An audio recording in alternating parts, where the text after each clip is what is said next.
Ciao ragazzi, in questa guida andremo a vedere la giusta procedura per cancellarsi definitivamente da Facebook utilizzando lo smartphone.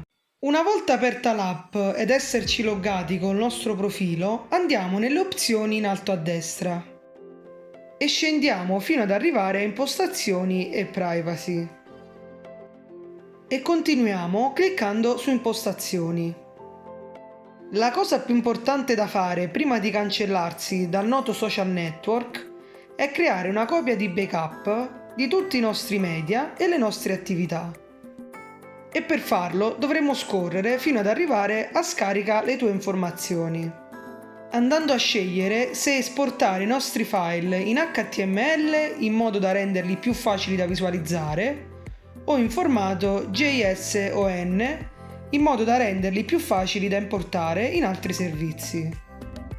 Il bello è che potremmo scegliere di fare la copia di backup non solo di foto, video e post, ma anche dei commenti, le reazioni, le storie e tanto altro. Una volta scaricato il file, siamo pronti per il passaggio finale. Torniamo indietro ed andiamo su Proprietà e controllo dell'account. Ed infine su disattivazione ed eliminazione. In questa schermata potremmo scegliere se disattivare solamente l'account in modo da poter continuare ad utilizzare Messenger oppure eliminarlo definitivamente, che è ciò che ci interessa.